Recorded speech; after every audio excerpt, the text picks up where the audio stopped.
ரீசெண்டாக எல்லாரும் amoeba virus பற்றி கேள்விப்பட்டிருக்கீங்க. அமீபா வைரஸ் வந்து கேரளாவில் அதிகமாக ஸ்ப்ரெட் ஆகிட்டு இருக்கு. கிட்டத்தட்ட 18 பேர்கிட்ட இறந்துருக்காங்க. இந்த வைரஸ் பார்த்தீங்க அப்படின்னா மூக்கு வழியாக போய் மூளையை சாப்பிட்டு 1 நாள்லேருந்து 18 நாளைக்குள்ளே அவங்க இறந்துறதா சொல்கிறாங்க. இது வந்து கொரோனா வைரஸ் மாதிரி ஸ்ப்ரெட் ஆகிற வைரஸ் கிடையாது.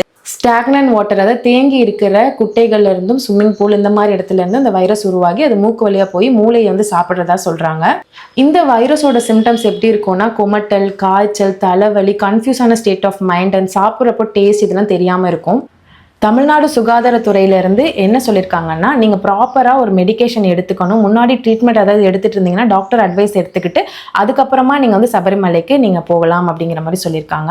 ஒன்ஸ் நீங்கள் வந்ததுக்கப்புறம் உங்களுக்கு இது மாதிரி ஏதாவது சிம்டம்ஸ் இருந்தாலும் கண்டிப்பாக நீங்கள் வந்து டாக்டரை அப்ரோச் பண்ணுங்கள்.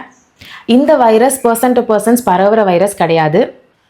ஸோ குளம், குட்டை இந்த மாதிரி இடங்கள்ல இருக்க நீர்களை பயன்படுத்துறதை தவிர்த்துக்கிறது நல்லது. சபரிமலைக்கு போயிட்டு வந்த பக்தர்களுக்கும் சரி, போக போகிற பக்தர்களுக்கும் இந்த வீடியோ யூஸ்ஃபுல்லாக இருக்கும்னு நினைக்கிறேன். பெரும்பாலும் மழைக்காலங்கிறதுனால எச்சரிக்கையாக இருக்கிறது நல்லது. நன்றி, வணக்கம். சுவாமியே சரணமையப்பா.